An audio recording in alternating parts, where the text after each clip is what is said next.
A warm welcome to a pod full of Saints on Tuesday, the 19th of September 2023. This is number 10 of the season. We are flying here, absolutely flying. With myself, David Tavener, and another flyer. You may have seen a picture of me on a bridge in Suffolk somewhere. Jake Ellacott. Hello, everyone. Thank you for that, Dave. I hope you're well. And Lee Wood, the luckiest man on the planet. Goodness me, that's a billing. Why so, David? Why so? Something to do with not going to Suffolk last Saturday, I think, Lee. Ah, yes, foresight. I think that's what you call it, David. But yes, that's correct. Yeah. How are you boys anyway? Are you well? Recovering. Recovering from the Saints' progress in the FA Cup last Saturday down at Victory Road, home of Leiston FC, Southern League equivalent of the Premier Division, I guess. A 2-1 win for the Saints. The game, well, we'll start with Rasulo's goal, Gio Rasulo's goal, which put us 1-0 up. But it was an oasis in the desert of dross. If a game had been a horse, we'd have shot it by 3:15. The second goal by Dylan Fage. Element of luck about it. You're behind the goal, Jake. We'll come on to that in a minute. But, well, I think you've got my gist of how I saw the game. What did you make of it, Jake? I don't know if I quite wanted to shoot the game, but it wasn't the greatest, I have to say. First half especially was really, really poor. I think it was a combination of us just not playing well and Leiston looking fairly good. They could have taken the lead themselves not long before half-time. Michael Johnson with quite a good stop at his near post. And they imposed themselves well on us. They caused us trouble. They didn't. I mean, to be honest, I know it was quite a warm day, but for us, it felt like we had no energy, no desire, no pace in the first half. A few times in the first half, it was noticeable how little we were pressing Leiston when they had the ball at the back and sort of in that deep midfield. We seemed quite happy to let them have it at times, and I think that allowed them to have that ability to just have a chance in the game. And I think it comes back to something we've mentioned quite a few times on the podcast this season, where if we don't start well, teams impose themselves on us and we often struggle to then get into the game. Second half, bit better. I say one very good goal, one slightly lucky goal potentially. And yeah, just a forgettable tie. But at this stage of the FA Cup, I don't really mind how we win. I'm just glad we got through because we've slipped up in these before. And we've had a few stats rolling around, which I'm sure you'll mention, Dave, about us struggling to beat sides in the FA Cup at times away in the first attempt. So I'm just glad we did it. That first half was amazing. It's the FA Cup. You only get one shot at it each round. All right, you can get a replay, of course, but you know what I mean? If you get it wrong on that first game, you're out of the cup.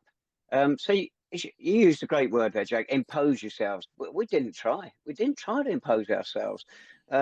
I don't know what the thinking was, particularly in that first half, as you mentioned. We weren't even playing our passing game. I don't know what we were doing. We were conceding the ball easily, possession. If you've seen the highlights, you get an idea of what we mean, because all the City stuff in the highlights, you can take it all out in the first half because there's nothing there. It's just a waste of time. The highlights for the sake of it. The second half, a bit more encouraging. We had a few more chances. But you just wonder, what's it take to fire this side? We talk about lack of zip in the past.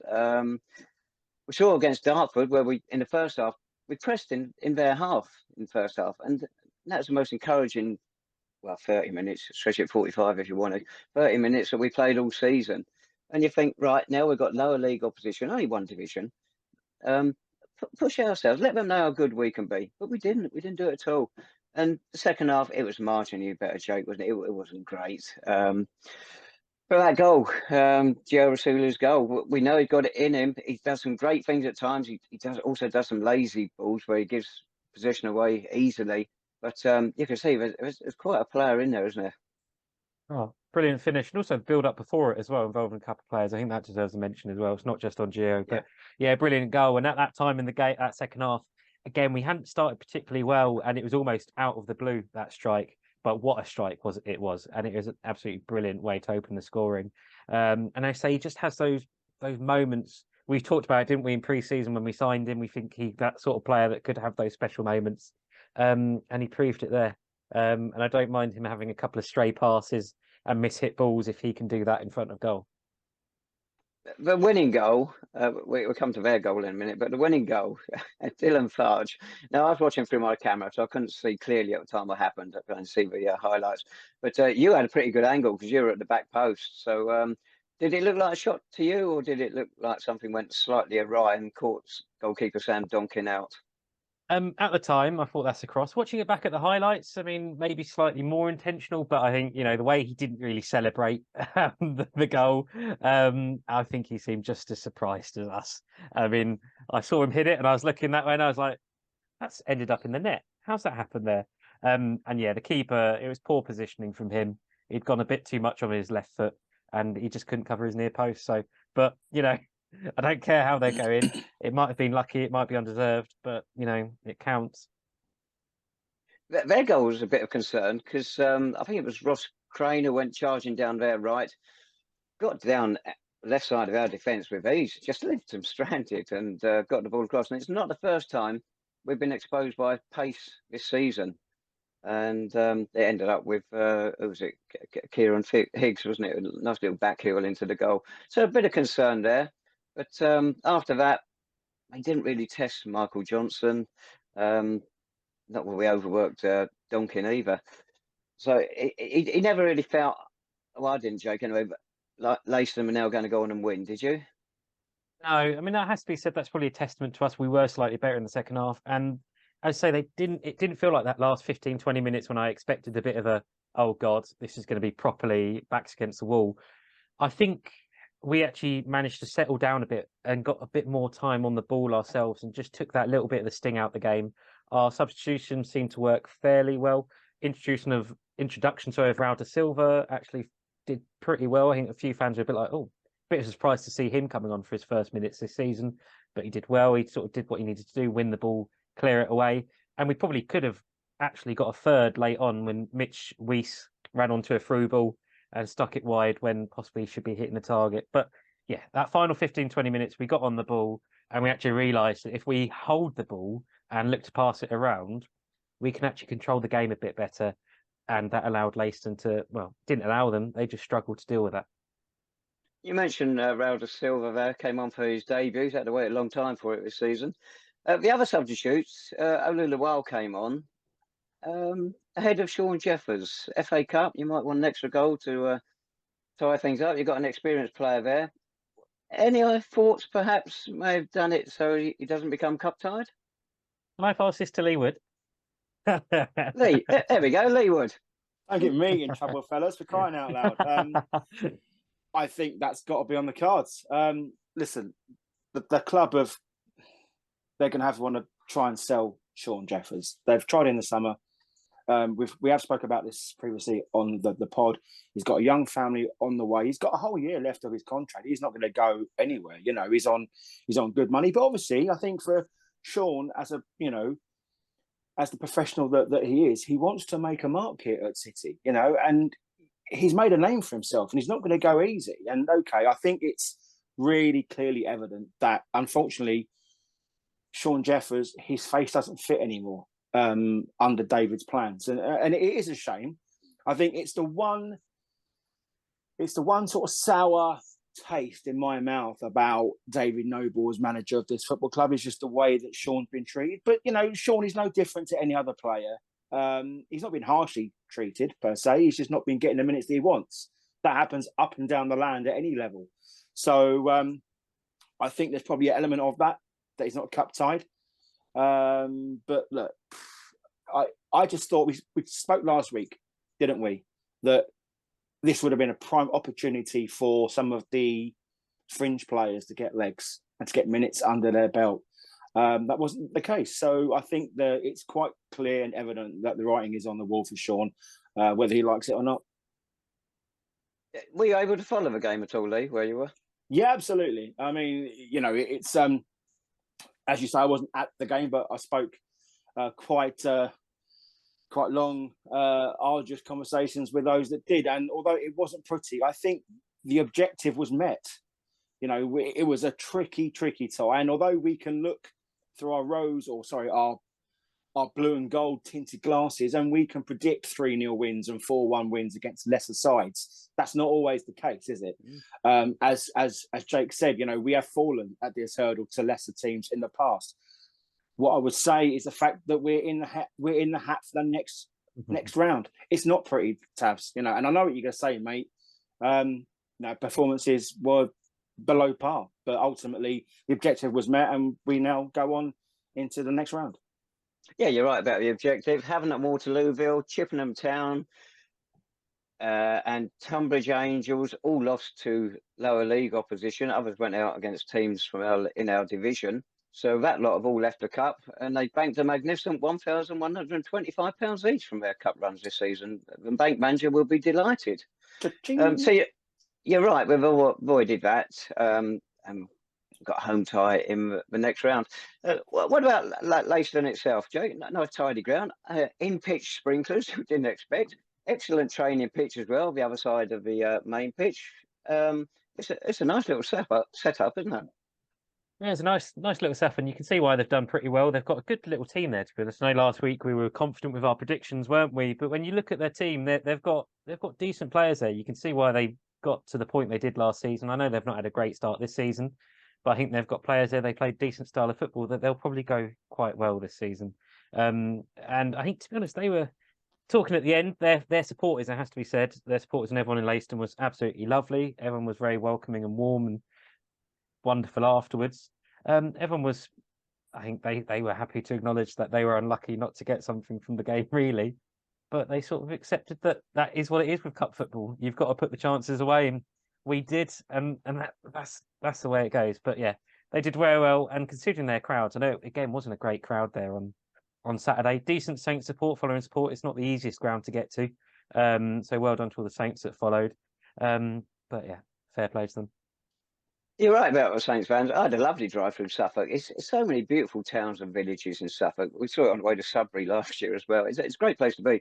But I suspect your day was probably longer, Jake. You went with, I suppose, on the train. Time start and time return, a long time? I'd left about, I don't know, 9-ish, got home about 11. But you probably could have got home earlier, but there was a few distractions on the way home. So that, you've got to enjoy it because we're in the hat. Yeah. You mentioned how warm they were. The people down there were warm, and they'd been glowing if they'd won. They'd probably be glowing anyway. They live right next to a Sizewell nuclear station. Right, as for the Saints, next round, we've been drawn away again. Billericay Town. We've been there before. A division below us. Well, same as what we've just been through. You'd fancy our chances, wouldn't you, Lee? Tricky, Tabs. Obviously, they're not the force that they once were, but it's going to be tricky. I've got greater reservations about this game than I did about the Leiston one. So, but I think the one thing is absolutely fundamental. We can't turn into this game half-hearted. If we have anywhere near the sort of performance we had at Leiston against Billericay, then I think we're going to come unstuck. So we need to be on the ball completely. What about you, Joe? You happy with a draw, or would you like somebody even further down the ladder? No, I'm not happy with the draw. Billericay don't like going there at all. Last time we went there, it was a terrible evening. They've got Tom Bender. He will inevitably score, no doubt. Not looking forward to this. And I'm not looking forward to previewing it next week. Won't be fun. Yeah, it's going to be interesting. I think it could be a cracking game. And this time, I don't think we will be able to play a patient game. We're going to be a lot sharper. We won't get away with the way we played Saturday. Billericay won't allow that, that's for sure. You mentioned about us slipping up in the FA Cup. Is a stat that you came up with Saturday, Jake? Somebody gave it to you. Do you want to pass it on now? Yeah, well, I think last time we actually won away in the FA Cup away from home at the first attempt without a replay, I think was 2016-17, wasn't it, Dave? We worked out as, and it was two games that year. Dereham, I think it is, and Egham. Both of those we won, and it's been a long time since we've done that. So that was a good day out, Egham. Oh, jeez. Can you remember the scorer? Sam Merson. It was Sam Merson, yeah. Bosh. There you go. So, I mean, A when you 1-0 put it in, win. when you put Saturday's victory in the context of that, I think after the game there was a lot of Saints fans discussing it, and then we came away thinking, sure, we didn't deserve that win, sorry, but we're through, and it's been a long time since we've done that. It doesn't look so bad, but then it's so hard to not forget the performance for 90 minutes. So here we go, boys. So something I was reading something over the weekend. Just bear me 2 seconds. Oh, no. Nobby is the most fortuitous manager. Surely no other manager gets away seeing a substandard side as this, pulling the results that we have over the past fortnight. Now, I don't know what Herbert wrote that, and there is a point to it. However, there's one word in there that shines above all else, is results. All right. And yes, I know you've got to put it into some sort of context about what you've paid to watch, etc. But look at the run of results we have over the past sort of fortnight, and fortuitous or not, you can't really argue with the return. I was speaking to another Saints fan over the weekend, and she volunteers quite a lot down at Chelmsford Park, or did, I believe. I think the one main thing that is just perplexing her is the two contrasting styles that we've had from this season to last under the same manager. Yes, she stressed the fact that she knows, maybe it wasn't Nobby's team that he was really working with last season, and this time he's got a free reign of what he wants to sort of do. But they are so contrasting in comparison, bearing in mind that we were one game away from promotion. But now I think that she understands that she knows the sort of player that David Noble was, and she knows the sort of football he wants us to play.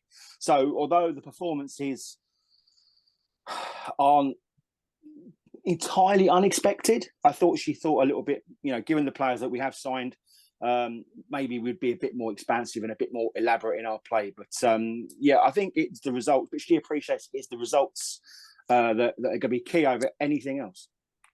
It's funny, isn't it? The dying embers of Ian Anderson's reign, we were seeing this sort of football, which wasn't Ian. That's not how his sides played in the past. Far more entertaining. And I don't know what happened there. Well, we've got our ideas. And for Nobby to, his team playing that way this season, it'd been hints in the interviews that he doesn't want us to be playing this defence, this deep. He wants us to be doing more what we did against Dartford, really, playing football in the opposition half. And but somehow it's not coming off that way. The thing about results, I will always say, football, any sport, lives, thrives on excitement. I mean, you get a dreadful Test cricket match, you get an exciting cricket match, it draws everybody in. It's the same with football. It's not just about results. You want the excitement, you want the entertainment. And football at the moment, it's not just us. The way it is set up now is predominantly not to lose, which makes it dreadfully boring to watch. You get flashes of inspiration, like Gio's goal on Saturday, and you just want more of that. And think about the second goal Saturday. That came from us getting into their half, whether Dylan meant it or not. The ball went into the box. Look at Mitchell's goal against Dover, the second goal. It was a shot. None of it's passing around. It's a shot, and the keeper made a mess of it. It's as plain as anything. The more shots you get in, the more time the ball's in the opposition box, the more goals you're likely to get. You might sneak a 1-0 if you keep playing defensively like clubs do nowadays. But God, it's painful viewing, isn't it? And if people are only interested in the results and not what they see, well, stay at home and wait for the result to come on the teleprinter or however it's passed on these days. I think you do have a point, Dave, and I think it against Dartford and Dover, at least not for the whole games of both those, but we did have spells where we actually did try and get the shots away maybe a little bit more. We did have those, but then at Leiston it felt like we just reverted back to the norm, didn't? Well, I say norm. I don't feel like it is what Nobby wants. He's hinted that in the interviews, but we just reverted back to that style of play of being a bit tippy tappy. And to be fair, in the first half we weren't great, but we had time. We almost pretty much got to about 25 yards out, stopped, went back, went left, went right. I think we had one blocked shot, and that was it. That's pretty much it. We had a couple of times outside, going out side on the wings. Most of the times it was either a poor ball out to the wing area, or the person out there had a terrible touch and it bounced away.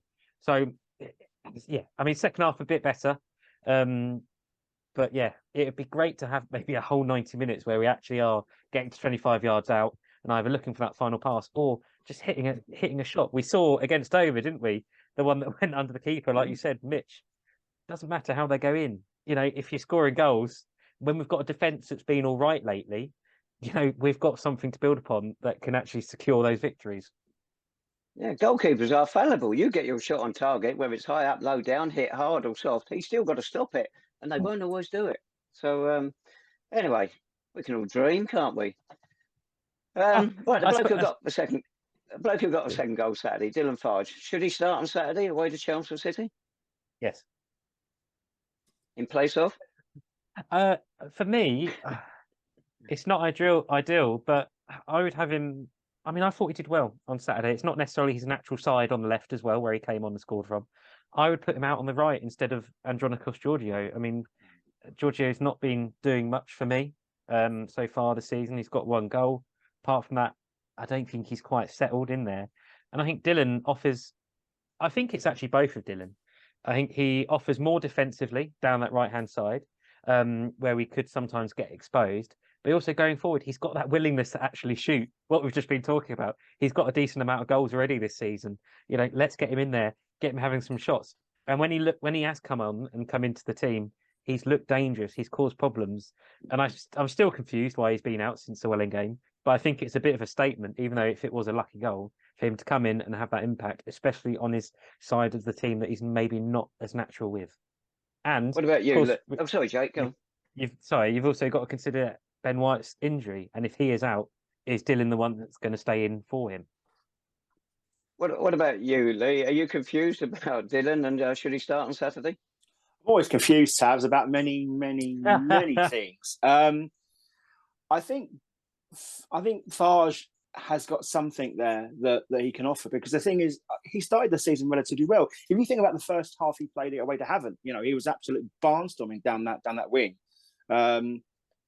Yeah, but I think this is a testament of the sort of squad that we're trying to slowly build now, where we've got players that can come on and impact the game. I'm with Jake. I would start Fage. Yeah, Georgiou, flat to deceive a lot of the time for me. I think he can, you know, he links up well with others, but I think in terms of imposing himself on the game, becoming that game changer, I think he struggled.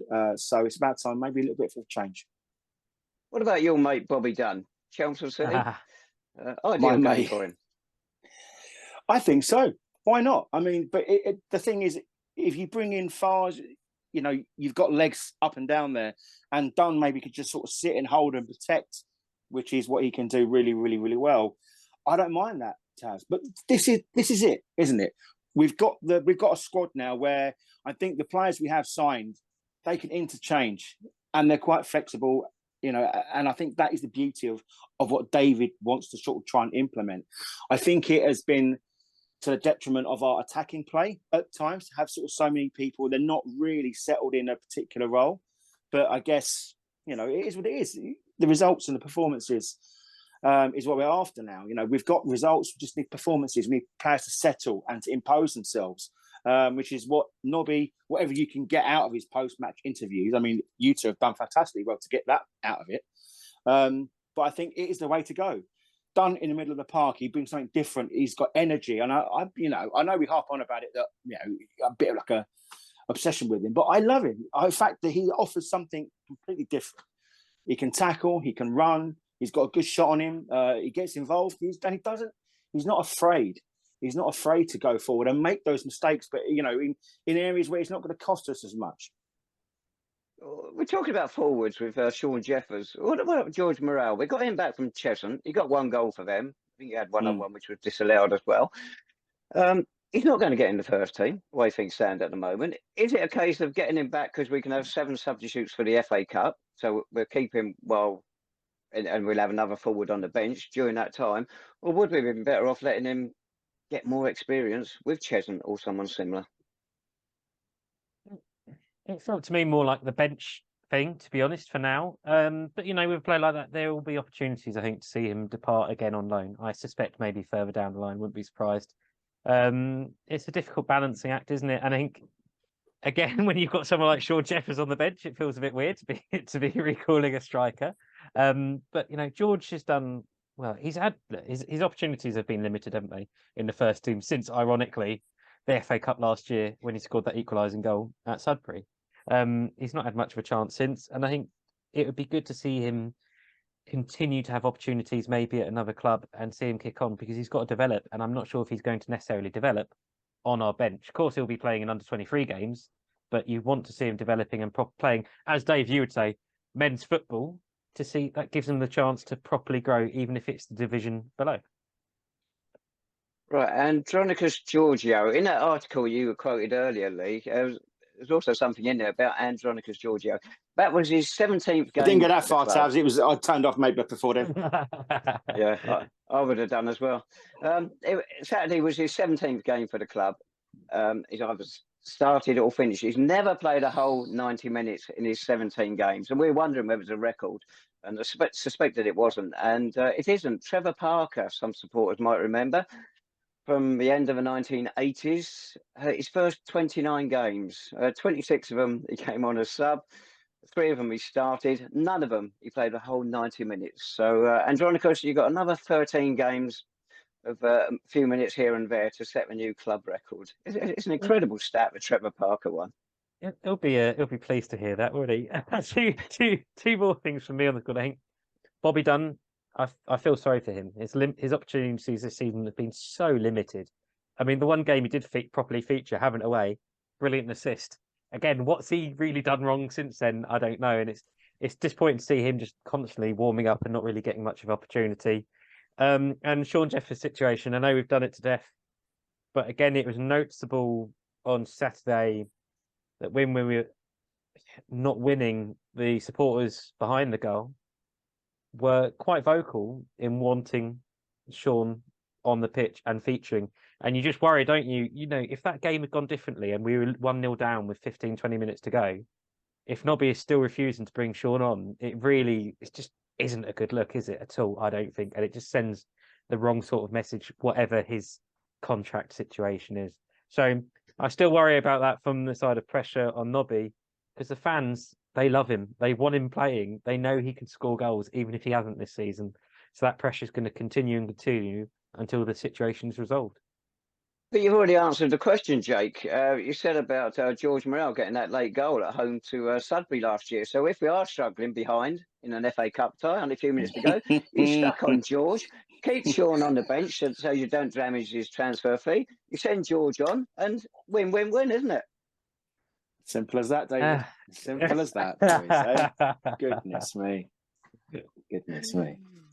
What do you fancy this coming Saturday then? Chelmsford City. They made a good start to the season, but they've hit a dodgy patch lately. They had a draw away to Yeovil, which was a good result. Then they lost at Hemel. I didn't even know Hemel had a team. Then they lost. Then they lost away to Torquay, and in the FA Cup, a 3-3 draw where 2-1 win in a replay. All right, I think Robbie Simpson made about 5 changes for that. They're not in top form at the moment, but. Promises to be a good game. I'm quite hopeful we might actually see a decent, entertaining game. I think so. I think for a team that is religiously tipped to be in the playoffs every single year, and in different form of late, but they've still got, your Gregories and your Bettamers of this world. They can still cause us no end of problems. But I don't know. We always seem to do well. I say that I probably jinxed it now. We always seem to play particularly well when we go there, and they hate it. Chelmsford fans, they don't like it, but that's fine. They'll get over it. But we're going to travel. I'm actually going to go to a game on Saturday, Tab. So I might see you there, mate. And no, I know. Shut an up, away game. Yes, I know. Absolutely, mate. Bank them brownie points up, mate. Time to redeem. Cha-ching. So yes, it's going to be good. It's going to be good. But of course, also our playoff win there. It's fresh in the minds from last season when I can't remember who scored a goal. Can you? Some bloke called Jeffers, I think. So they've got a score to settle very much. Yes, they do, but I'm not too worried about that. I think they're focused on themselves this season. I will say they have, on the face of it, looks like they already they had a decent team last season, didn't they? Despite their off the pitch issues with the supporters and the fans and the ownership, that seemed to sort of disappear, didn't it? Towards the end of the season, they had a decent team. Robbie Simpson seems to be a decent manager, but they've recruited well on the summer and they've got good names in there. And I am slightly worried about the midfield battle. You got the likes of Samir Carruthers, Charlie Ruff's returned. There's a lot of players there that could cause us trouble. And I think the midfield is going to be a real area of whoever can take control in there, I think will come away with the 3 points. It's going to be difficult. But then David Noble's, as you say, he's had the better of Robbie Simpson in a playoff final. He's got a plan there for how to deal with Chelmsford. That first half at Chelmsford in that playoff game, they were the better team, weren't they? But then second half, we changed formation, we changed shape, we changed approach, and it was a much more level game. And we probably had some of the better openings. So he's got a plan there. And of course, the beauty of their FA Cup replay will allow David and his management team to go down there last night and see how they got on. And to be honest, I'm not too fussed about them having to play 96, 97 extra minutes within the last couple of days ahead of Saturday's game. So I think we've got to go there positive. We say this every week. And, we won on Saturday. Let's just carry that on. Yeah, it'd be 4 straight wins, wouldn't it, if we do, which, whatever we think about the performances, that'd be rather good. Talking of Sean, again, he got that playoff goal. And, of course, in the league game down the park last year, he got a hat-trick against them. So they'd be quite happy if he's sitting on the bench. Yeah. Well, they'll be the only ones that are, mate. I've got to say, given the amount of fans that are going to make their way down to Chelmsford. On your point about the midfield, I think that's probably our key area. I mean, yes, they're probably going to try and to term your phrase, Jake, to impose themselves, but they've got to get the ball off of us first. And the one thing I would say, we've got some excellent players in the middle of that park there. I think this is probably a time now where you might want to see him shine. It's going to be tough. I can't, the way we're playing, Tabs, I can't see us getting a victory there, but I can certainly see us getting something out of the game. Is this a bigger, shall I say, a tougher game, the toughest game we've had this season? Because, all right, we've had Yeovil away and Torquay away. Early games of the season, sides are settling down now, playing as they want to play, apart from us. Is this the toughest game we've had so far? I don't know about tough, because I think that Yeovil and Torquay were sort of unknown quantities a little bit. I think we know what we're going to get with Robbie Simpson Chelmsford side. I think they're going to be extremely tough. I think it's probably easier in terms of that element that we know each other's game inside out. I think that's probably where we are. But with that comes we're just sort of going to cancel each other. It's going to be a very sort of, it's going to be the fine margins that is going to decide the game overall. I think for me, away to Yeovil and Torquay, those could be the hardest ones. There's going to be harder tests to come for us, but up until this point, I think Chelmsford is going to be easy, but it doesn't make it.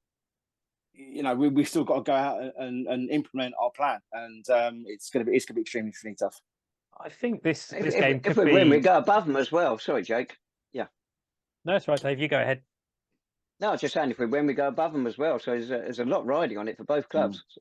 Yeah, and I think this game could actually be, I say, not the toughest necessarily, but maybe the best test / barometer of where do we expect this season to go potentially, at least in the next couple of months. They're a decent outfit. We've caught up with them in recent weeks. We've turned our form around. They're going to be playing a style of football we know, and it's going to be really interesting. They're the sort of team that if you are looking to achieve anything this season, I say achieve anything, get a top 10, get a top 7 finish, that's the sort of game you want to be going there. And I say maybe not necessarily winning comfortably, but seeing if you can sneak a 2-1, or even if it's a 1-1 draw. I think if we go there and get that, I think that would be a decent result. And, our first game against them last season, opening day, when we looked at the end of the season, the 1-1 draw at their place didn't seem so bad, did it? So I think this would be a really good barometer of where our season could potentially go. I've got a question for you, Tavs. Given the fact that, we're still pining for these performances to go with the results. We want that fine balance of performance and results, and that is perfection. Perfection that is very seldom seen in football, especially at this level, I guess. How far away are we from that complete article where things finally sort of do click into place? Jake alluded to it there. It's a good barometer. And we're relatively. The season is in its infancy. What I would say is that are we putting too much on these players who haven't really had, they've only had a couple of months to play together. Are we expecting too much too soon, or is it a case of this is now the way that we're going to play? Because look, it's far from dross. It's not dross, is it? You and I, all three. We've seen some dross. This isn't the Jimmy Neighbour years. This isn't the dark days of the end of the dregs of the John Kendall years. This is good football in patches. I think it just hasn't come off in terms of the performances. Where are we in terms of that team? A long way short. It's dross, but it doesn't have to be. You're getting darker and darker there, Jay. Have you gone to bed? I know. Play the football in the opposition half. Put the pressure onto them. Make them worry about us. Because at the moment, you just got to think, we get the ball eventually from St Albans. They will give it away eventually. But they're not going to put us under pressure for any sustained period of time. We just don't do that. We are a long way short of it at the moment, Lee. Whether this team can do it, I don't know, because they've been told to play, or they are playing that way, I should say. Nobby, from what we can gather, wants it to be more attack-minded, but the message isn't getting through. And if they keep playing like that, we're going to remain a long way short of being the finished article, whatever the finished article may be. Is a finished article something like 92, 93? We attacked, we scored lots of goals, as we did several times throughout the 90s. And we've done it a few times since. It's not just back then. At the moment, you don't see us opening up and taking that risk with results. So it's the personnel over tactics, is what you're saying? Tactics seem to be dominating at the moment, yes. It's risk aversion. Let's get some predictions in, fellas, shall we? Do we have to? Seeing as we're all looking forward to the game so much. Yeah, I'm going to go 1-1, and I suspect I might be stealing your score with that, Lee. Well, the reason why you've gone for that, Jake, because it's just typical sitting on the fence tedium. Because throughout our history, a 1-1 draw is the most common result we've had. With 440 times it's happened. There you go. Okay. Well, good for you, Jacob. I'm going to go 2-2, mate. 2-2. Do you want to know where that ranks, Lee? Not really. Oh, it's 241 times. That's our 1, 2, 3, 4, 5. Was it? Yeah, a fifth most popular score. What are you going to go for, Tabs? Well, now you two have pinched two scores I was going to go for. 3-3. I'll go for a 1-0 defeat then. Oh my goodness. Such a positive podcast. We've won in the FA Cup. We're unbeaten in the league for 4 odd games. It's what I keep watching, Jake. It's what I keep watching. That is our second most common defeat, by the way. 2-1 defeat, of course, is the most common. There you go. Well, this last minute and a half has been for all the stats fans we have. So it's great. The pod that just keeps on giving, isn't it? It is. On that note, we better go before we get any more, me any darker and you guys any less positive. So if you want to contact us, it's at Podful Estates on Twitter. Email addresses in the description as well. Dave, do you have any final bits or pieces before we go? Yeah, supporters have been lucky. Last couple of weeks, I've been doing a Norman Collier impersonation, so they've been lucky they haven't really heard me. And it's tonight, they can't even see you, so it's win-win-win. What you got in store for us next week, Lee? Hey, surprises, mate. Surprises all around. Who's Norman Collier, by the way? Ask your granddad. Right. Well, on that note, we will speak to you all again next week. Goodbye, everyone. Come on, you Saints. Yeah.